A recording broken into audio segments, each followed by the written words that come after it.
Bootstrap is a set of classes and some JavaScript. It's a framework that is used to help format websites, how to set it up so depending on what the screen size is, the formatting of the website will adjust accordingly so it's easy to use.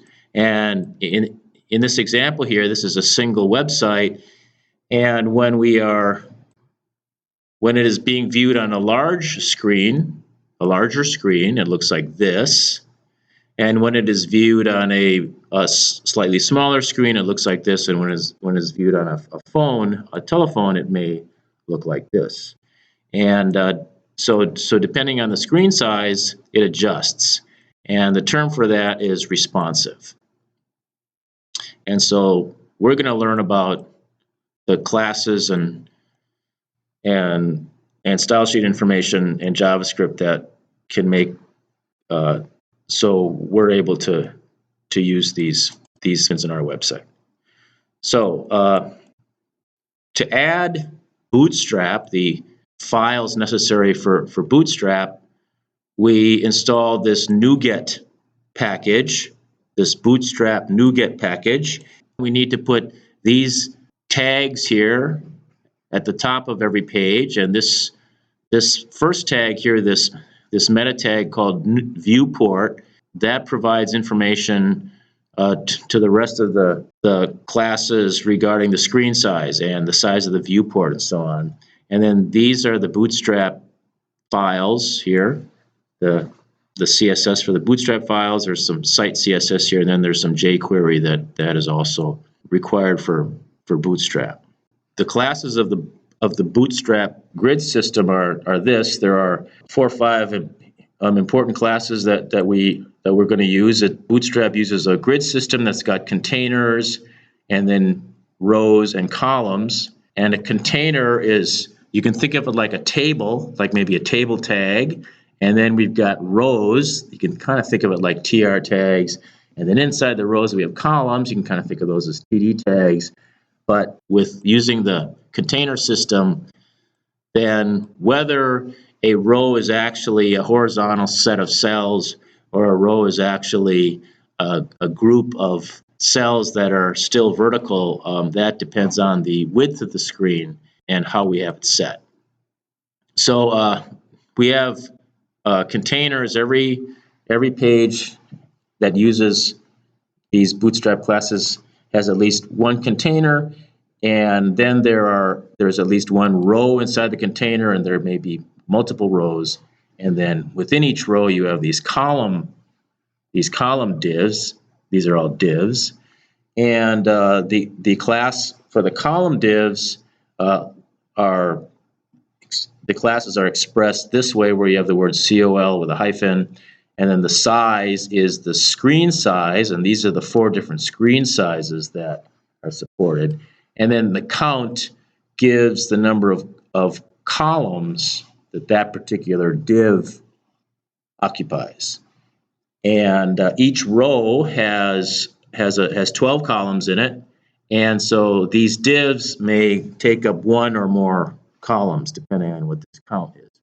And the number of column divs inside of a row, when you add up the counts, it should equal 12. If it's less than 12, then not all the columns are used, and they're justified to the left. You can have this offset here too, which actually offsets the column in case you want to have some space on the left. So the screen sizes are this. There's large screens, and large screens are screens that are wider than 1200 pixels wide. And then there's medium-sized screens, and those are screens that are at least 992 pixels wide, like desktops.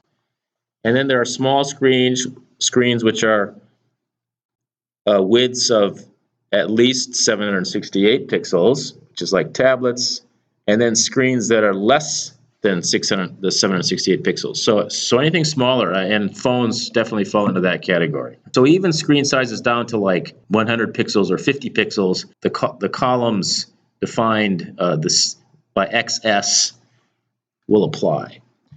So for example, this is a div element here that spans 4 columns because of the 4, and it's defined for medium-sized screens. What that means is that if the screen is medium size, or in other words, 992 pixels or larger, then we will see this div here horizontally in the row. In other words, this div styling applies. This class styling applies. If the screen should shrink to less than 992, then this styling class goes away, and we end up with something that's just a div. And if we have a row that's got a bunch of divs that don't have any styling class in the column in the column divs, then they end up just being stacked vertically. So the idea is screens that are smaller than medium size, the divs will be stacked vertically because the class styling will be ignored. But screens that are 992 pixels or wider, this class styling will be recognized, and you'll see horizontal columns.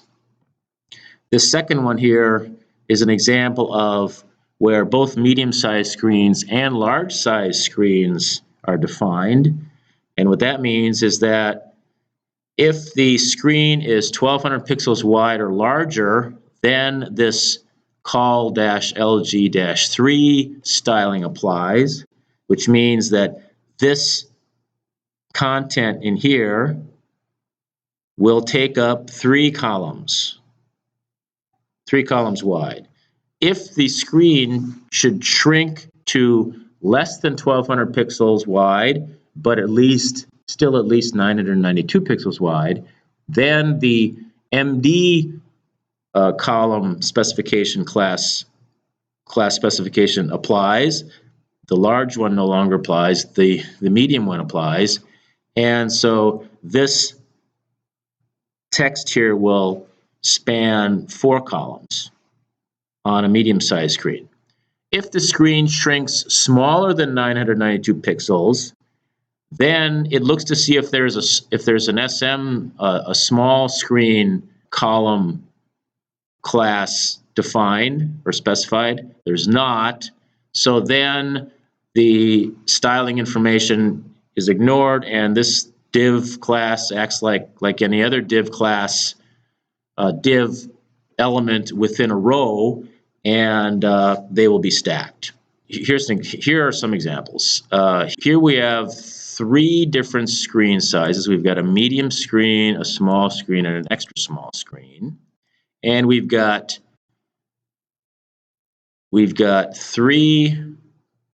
have a container, which is the whole screen, which is the whole viewing area, and we've got 3 rows of data.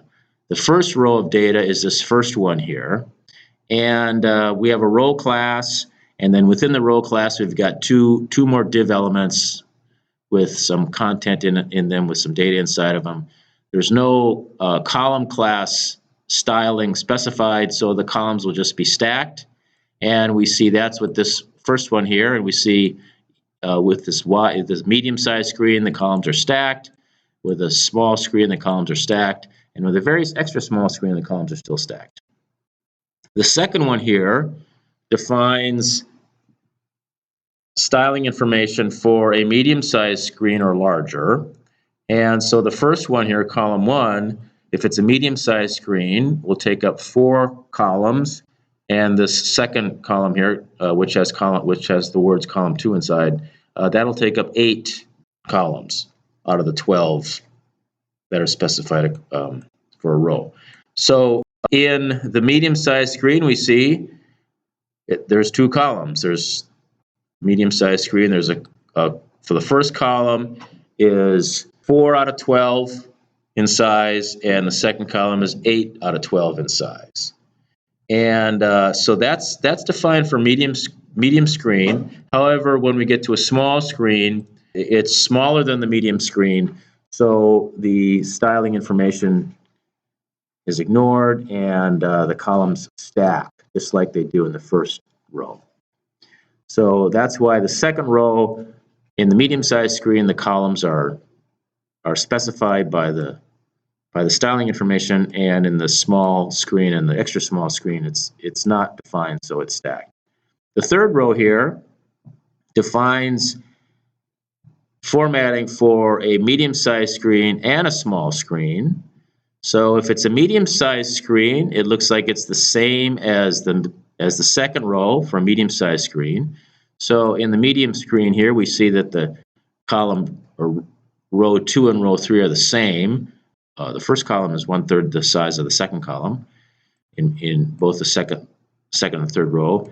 When we go to the small screen, that's this middle one here, we see that the size of the columns, the relative size of them change slightly. We see that both columns are six column widths wide. So in other words, each column takes exactly half the screen, and so that's why we see the third row in the medium-sized screen has got the second column is twice the size of the first column, whereas in the small screen they're the same width.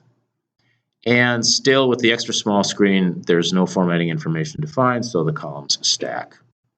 Okay, there's also form elements, of course.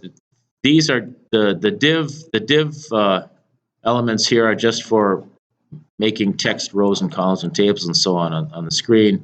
When we have forms, we're doing the same thing, but we don't necessarily need to enclose all the forms in these divs because there are classes specified just for certain form elements.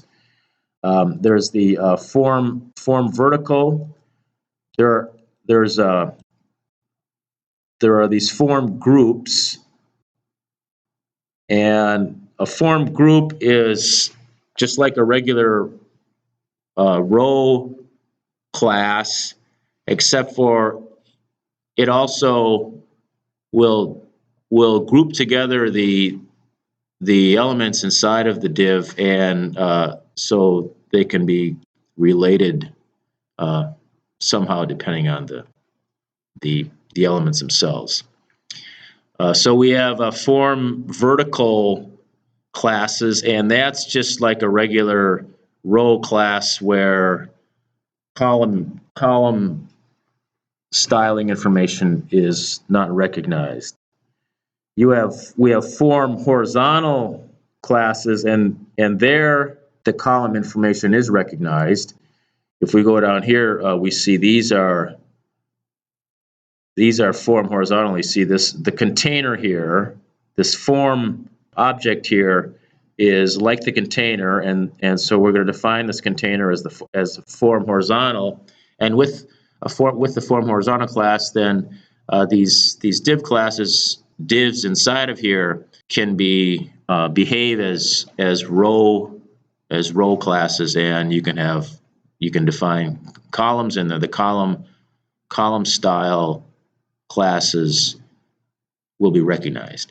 So here, in this one here, we've got a definition for small screens where this label here, which is email, you see it right up here, is going to be 2/12 wide, and the text input here to enter the email address is going to be 10/12 of the screen wide. And we have the same thing here for the second one. Okay, what this means is that if the screen is at least a small size screen, you'll see the label email here to the left of the input tag, whereas if you shrink the screen a little bit smaller than small down to extra small, then they'll stack. They'll stack like this. Here they stack because the form class is form vertical. You notice it's not specified, but that's the default. So this is the default. So, but then the styling information defined by the column styling is not recognized. Okay, and then there's some classes for buttons too, which you can round the buttons, round the images, and so on. And so we'll see an example of how that works. Okay, so let's now move to this exercise 3.2. Oh, here we actually describe what we're going to do in exercise 3.2. It's the Bootstrap version for the future value application that we did a couple weeks ago. And this is what the added code looks like in yellow here. So we're going to, the Bootstrap is already installed, and we'll see that these header tags up here are already in there. And we've got a nice big div container class here, which goes from here down to here. And inside we've got a header, which has got the nice rounded Murach logo at the top. And then we've got a form here, and we're going to use form horizontal. That form goes all the way down to here. And inside there we've got these form groups. We've got 1, 2, 3, 4, 5 form groups, and those are five rows. And the first one is going to be the monthly investment. It's going to be 3/12 wide, and this is the drop down. And the next one, we select the interest rate. We enter in the interest rate into a text box. The label and the text box both together take up half the screen, and then the other half of the screen is taken up by the field validator. So again, this is defined for a medium-sized screen. If the size of the screen shrinks to something smaller, then these will stack, and you'll see the label on top of the text box, and you'll see the validator below the text box. And then here's one for the number of years, and then this is the actual Bootstrap button classes here. So that's basically what we're going to do. So let's just do this exercise, and we can see what it looks like. It's pretty simple. We just do a couple of things and basically see what it looks like. So I'm going to open up Visuals. I'm going to go to we're going to do exercise 3, future value Bootstrap. And so I'm going to start it up.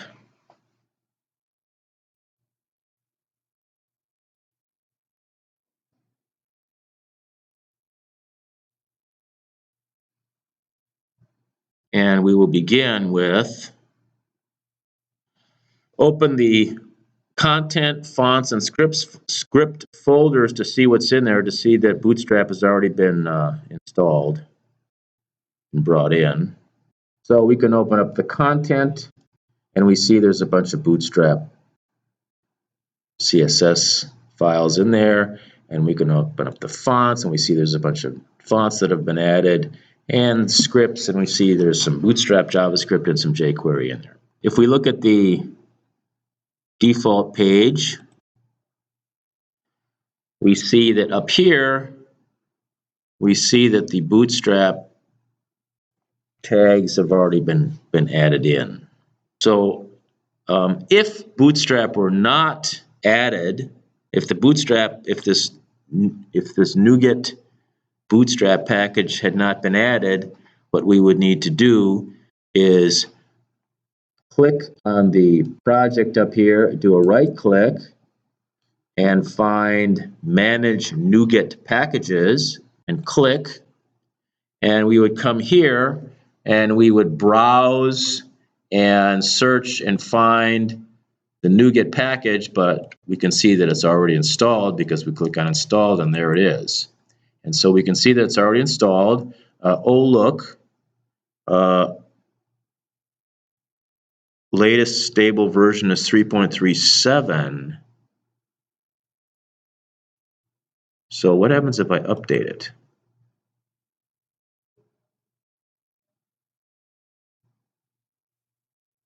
Now it's updated. All right, very good. Okay, what's next? Display the default .aspx page in source view and review the Bootstrap classes. Okay, we've done that. And now we can run the application and clear it and see where the validation alerts are. And then we're going to narrow and widen the browser and see how the layout responds. We're going to see exactly where it is that the layout changes because the screen size got so small. So let's run this. I'm going to run it using Google Chrome. And here it is. So right now we can see if we make it shrink it down, we see right when we get to this point here, right here, we see this must be a switching point or tipping point where we're going from one size screen to another. I think this is set for medium. So we're getting just smaller than medium, and it clicks over. The styling information is ignored, and we just all of the elements are stacked. All the controls are stacked. So if we widen this a little bit and we calculate, we see that's what the answer is. If we clear this and calculate, then we get these errors, we get these validation checks. And if we shrink this a little bit, we see that the labels appear above the text, the inputs, and the validation checks appear below. Okay, I'm gonna, the tipping point is right here, right here. This is too big. This is just right, and right here is too narrow. So let's shut this off. And now we're going to locate the Bootstrap column classes and change the size from MD to SM. In other words, we're going to find all the column classes that are defined for a medium-sized screen, and we're going to change it to SM, so it now will allow all the way down to a small screen. So the formatting will apply even smaller than medium, and actually all the way down to small. And it's not until we get below small that the elements will stack. So let's do that. So let's go to the code, and here we are. If I do a Control H and look for COL-MD for medium size, we see that there's lots of places where we see that here is the column style for the monthly investment, and this is for the interest rate, and this is for the number of years, and this is for the future value. This is where the answer appears, and then these are the buttons. So I'm going to change COLMD to COLSM. So COLMD to COLSM. And I'm going to replace all. Okay, 12 occurrences. So now it's all COLSM. And so let's run it again. And now we see that we have columns. Over here, we don't have columns. This is when it was MD. This is when it had to be medium size or above before we see columns. And for this one, it's got to be small or above to see columns. Well, this width right here is just smaller than medium, because we don't see columns here. But this screen is within small and medium. We can go down to just below small. There it is. So this must be 768 right here. Yeah, this must be 768 right there. Because this is when it pops over, the label is stacked on top of the form element. So here of course it's small, but here we have to move all the way out to here before we can see columns. Here we can see columns all the way to here. Okay? Makes sense? Now I'm going to go in and I'm going to change SM to XS for extra small. So if we go here and we change MD, no, we change, I got to shut it off first. I'm going to change SM to XS, extra small. 12 occurrences. And now when we run it, we will see columns for screens smaller than 768. So in other words, it doesn't matter how small the screen gets, we're still going to see columns. And so I'm going to make this smaller, smaller, smaller, smaller, smaller, smaller, smaller. We still see columns. See? All the way. Whereas with this one, this was small, SM, and we see right there is when it goes to stack. This one here, it's got to be medium size, which is out here. But here, we got columns all the way, no matter how skinny the screen gets. All right, so that is the end of exercise 3. Thanks for watching.